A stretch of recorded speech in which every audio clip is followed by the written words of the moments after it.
Assalamualaikum guys, jumpa lagi dengan aku Syahman Abu Hassan. Dan kali ni aku dapat aduan daripada penyewa yang mengatakan filter dekat mesin basuh dia tu tercabut. Kata macam dah pecah. Jom kita tengok. So mesin basuh ni jenama Haier 6 kilo jenis ni jenis HWM60 ni M1201.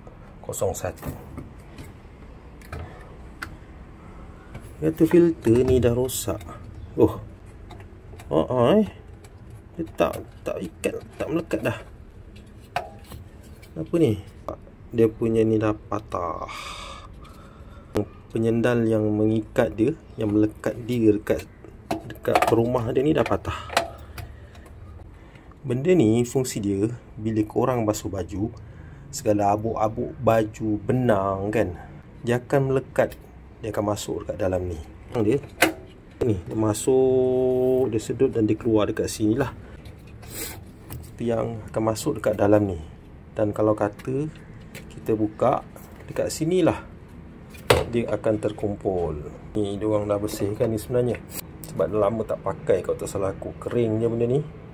So kalau macam ni gayanya, kita beli baru je lah. Aku dah beli dekat Shopee. Ok, filter ni aku beli kat Shopee. Harga pun taklah mahal sangat. Kau boleh tengok dekat link yang aku bagi.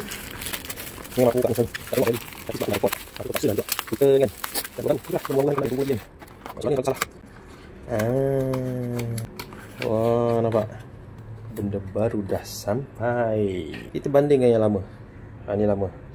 Yup. Sama. Nampak? Ni benda yang elok, yang ini yang dah pecah. Okey, kita tengok yang baru. Nampak? Putih, bersih, cantik, mulus, tulus. So balik.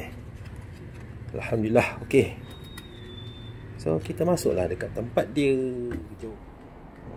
Okey, pasang, tengok.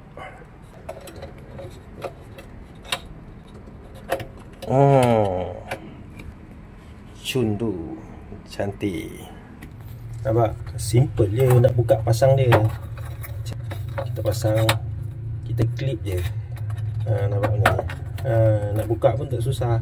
Macam ni. Kalau kata dah penuh, kau nampak macam kalau daripada luar kau nampak penuh tau.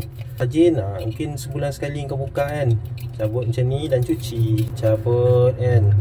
Kau boleh cuci macam ni. Dia punya filter dia. Okay, kita pasang balik. Okay, ingat. Okay guys, itu saja pesan aku pada kali ni. Pada korang jangan lupa untuk subscribe, like dan share supaya korang tak terlepas segala perkongsian DIY aku selepas ini. Jumpa lagi. Bye bye. Assalamualaikum.